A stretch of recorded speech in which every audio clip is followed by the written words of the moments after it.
So when do you think we're going to get to like a financial reset for the United States? Because I'm trying to understand why rent is $2,500 for a 2-bedroom, why we're paying $6 for a gallon of milk, why the average price of a car is like $50,000. It doesn't make any sense to us. But then yet your average wage is like $15 to $20 an hour. You can't even afford to survive. But then the inflation continues to go up. The price of everything will never come back down. The big box stores and the Fortune 500 companies, they just continue to go up and up. I mean, you're paying $11 for like a 12-pack of soda, $7 for a bag of chips. We have gotten to the point where we have outpriced the consumer. Because if you have the average person, so say they make $50,000 a year, right? Well, if a mortgage is $3,000 a month, you don't have any money. So how are you even supposed to go out and go buy anything? So my own personal opinion is I think we just need to hit the little reset button when it comes to what we're doing over here in the great US of A. Hey, look, so I was having a conversation with my maintenance man, right? And we was pretty much talking about, because I asked, I'm like, bro, why is there so many people moving out? And he's like, bro, everybody getting kicked out. I'm like, damn, why? He's like, bro, ain't nobody paying their rent. And it made me think, like, bro, this economy is getting wicked. It's wicked out here. Like, it's spooky. Like, prices is going up. Like, apartments, 1-bedroom apartments, shoot, like $1,600, $1,700. Especially, like, I'm in a nice area, so, like, apartment, like, $1,600, $1,700.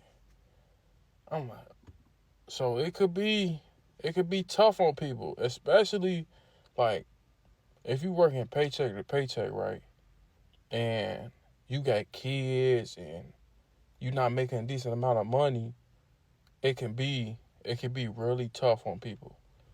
And on top of that, we was talking, and he was saying, like, he knew someone that makes 6 figures, and he still working paycheck to paycheck. So when he said that, I'm like, hold on now. He making 6 figures, and he still working paycheck to paycheck? I'm like, all right, now, it's got to be, like, he got to be living above his means, because ain't no way you telling me he making 6 figures, and he living paycheck to paycheck. But then again, like, you never know someone's situation. But I don't know. It's just crazy that you making 6 figures and you working paycheck to paycheck. Y'all let me know. For real. So I'm in the process of finding a new place. And it doesn't make any sense how this world expects you to survive. Not only do they want the rent, which is an arm and a leg, but they want 3 months, 3 times the income. And then they want a deposit. And then gas is $6 a gallon. And I'm making $19 an hour, bro. On top of bills, on top of food. Somebody needs to make the price of living actually realistic, man. You know what I'm saying? Everything is going up, prices are going higher, but the wages aren't going higher, Like, make that make sense for me, please, so I can understand. And if anybody is out there, man, let me know what you are doing and how you are making it in the world. Please, because it's just this craziness. Like, these was out here charging $900 to $1,000 for some rent on a studio apartment. You ain't even finna have no door on your bedroom. It's wonder why my grown ass still at the monkey house. Like, bitch, I can't afford that with this little ass job I got. Then a car payment, then insurance, then you gotta pay the bills, then you gotta put groceries in the house. Like, it just shit, the math ain't mathing with this little job I got. Then when I'm trying to find a job, a different one, all these people hiring, ain't no calling back, ain't no interview. You go to the interview, you get shit like, bruh, you know how many jobs I done applied for within the year that I've been working at the XXX store? Like, then I still ain't got no call back for shit. I don't even want to be at that store, but I gotta be. Like, I can't, hell yeah, I'm still at home.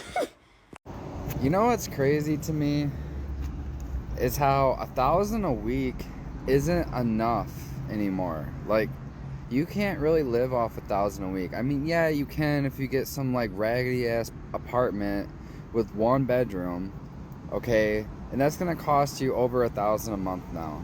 And then you got cars that are selling like 20,000 at the minimum for brand new cars, okay? They're around 20 to 30,000 a year. You're gonna have a car payment of like 400 a month for like 6 years. And life is just not fucking affordable anymore, dude. And gas prices is $5 a gallon now. Are food prices gonna go up like it did in COVID? Probably. And it goes up and it never goes back down. Once the gas prices are down, food prices stay up.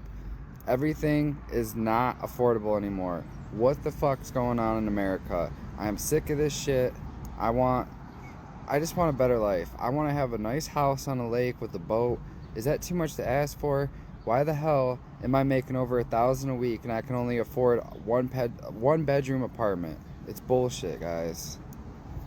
Hey, what's up, America? The cost of living here in the United States is still way too high. And massive amounts of people are still financially struggling, even though the stock market is the highest it's ever been. So even though Elon Musk is a trillionaire and the top 1% have gained hundreds of percent in the last couple of years, the general population here in the United States, the majority of the people, approximately 70%, are struggling financially every single day. Most cannot pay all their bills. The amount of cars being seized for non-payment is going up steadily. Houses are being seized also due to inability to pay the mortgage. Same with property tax. You're getting a lot of houses being taken because of non-payment of property tax now as well. Food prices remain high. Gas prices are starting to come down, thank God, but diesel prices need to come down a lot in order to get the products we have to lower the prices just across the board there. Home prices are still about an average of $410,000, give or take, which is out of reach for most Americans. And wages are still stagnant, only going up a couple of percent in the last several years,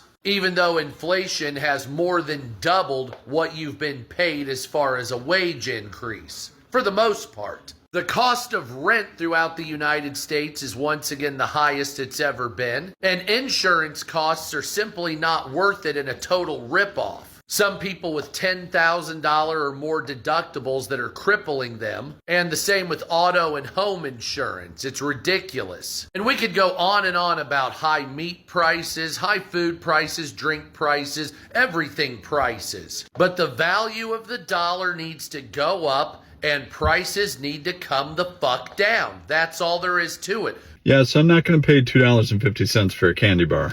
I'm not going to do it. I'm not going to pay $60 for a pair of jeans. Not going to do it.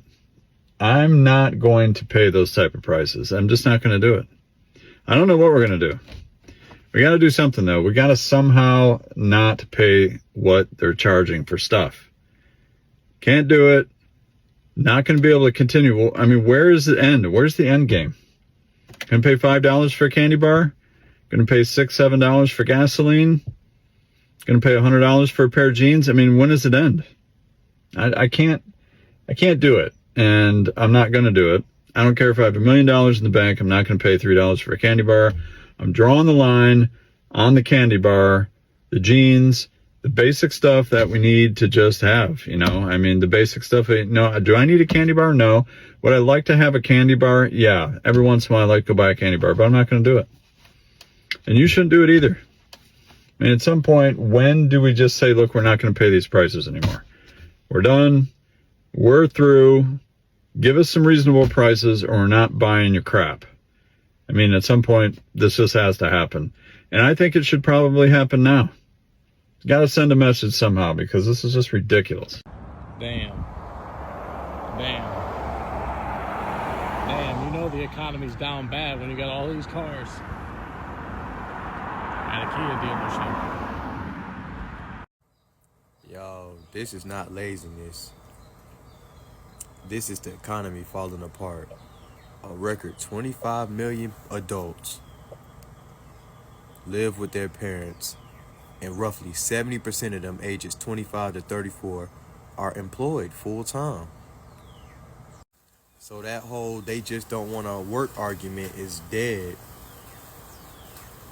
People are working, people have jobs, some got degrees, some work full time, a lot work overtime. And they still can't afford rent, a car note, groceries, and basic everyday life necessities. That means the problem is not motivation. That means that the problem is wages aren't matching up to the cost of living. And then they got the nerve to call people moochers for staying with family when half the time they helping with bills, groceries, and utilities while still trying to save up enough money to leave. And at some point, we really got to sit down and admit that having a job does not mean you can afford to live anymore. So my question is this: how are young folks supposed to build a future when the cost of independence keep moving further and further away? You guys, the economy is so bad right now. I have 11 people living in my house, and I have a small house. Something's got to change. We can't keep living like this. Look, it's definitely no secret that life is expensive. Things are becoming unaffordable. Gas is $4.20 a gallon. Electricity costs are as much as your mortgage, and that's not even including food costs. Cost of living has gone up while wages have stayed stagnant. The economy is so bad that you think you're bad with money, but all you did was buy food, like a necessity that you need, that your family needs. And it's not like I'm getting luxury items like, I don't know, caviar or anything like that. We're just buying yogurt, eggs, bread, stuff like that. Things that you need to sustain the lives in your household. And minimum for one bag of groceries is like $50. And then you end up getting like, say, 4 bags of groceries, but you spend $200. So it's at least $50 a bag just for 4 bags of groceries. I mean, this doesn't seem real. Like, what is even happening right now? This is the worst economy to quit your job in, because jobs are getting cut, roles are being combined, and companies are expecting 2 people's work out of 1 paycheck. A lot of companies are running lean on purpose while still expecting maximum productivity from employees who are already burnt out. If you hate your job, don't panic, quit. Build an extra strategy first. Stack savings, reduce debt, learn a skill, build income on the side. Because right now, people are applying to hundreds and hundreds of jobs and still not hearing a callback. Degrees, experience, certifications, none of that is guaranteeing stability the way it used to. This doesn't mean stay anywhere that's destroying your mental health forever. It means use your current job to fund your next move. Use that paycheck to build something that gives you options. The goal in this economy is not just survival anymore. It's reducing your dependence on the system that can replace you overnight. Okay, life in general. So as you saw in those clips, like, people are really trying to figure it out. People are wondering why the cost of living is just getting so out of control here in the US of A. And it is very unfortunate. And a lot of people are really trying to figure out, like, how are people really getting by? How are people maintaining? A lot of times people may have stuff set up behind the scenes where they're really like thriving, right? And a lot of people say, man, like, people have all this FU money. And, some people may have kind of looked at things like years back to kind of maintain a certain level of lifestyle, right? And it's unfortunate because a lot of us kind of are just in survival mode, and we don't look at building a emergency fund or saving because we're so far behind in our bills, we just can't really catch up, or the wages that we're working for can't meet or exceed what we're spending every month. And it's really unfortunate. I myself, I've noticed that I've been kind of hemorrhaging money, and I had to really tighten up and kind of just like, all right, well, we're not looking at Netflix this month. We're not looking at all these various different streaming services because that's $10, $20, $15 a month. That added up. That can actually go to your savings. And for those who have actually been really like doing their due diligence and really trying to watch their finances, I mean, I commend you. You know, I think at the end of the day, we just got to be diligent and keep on saving. Like, we have to keep on putting like those tools and fuels to the side to, you know, to kind of get ahead. And you know, it's really tedious, and sometimes you may feel like, man, I really can't enjoy life. But you know, like an old man told me, it's going to get greater later, right? And you know, we just hope for it to get better later on, right? So leave a comment down below if you've been kind of like feeling this way, or if you've been really tightening up on your finances and kind of like really being mindful on your spending, you know, because at the end of the day, if you don't have any type of income that's supplementing your income that you're bringing in, you know, you'll never get ahead. All right, y'all, I really appreciate y'all hearing what I got to say, and I'll catch y'all on the next one. Peace.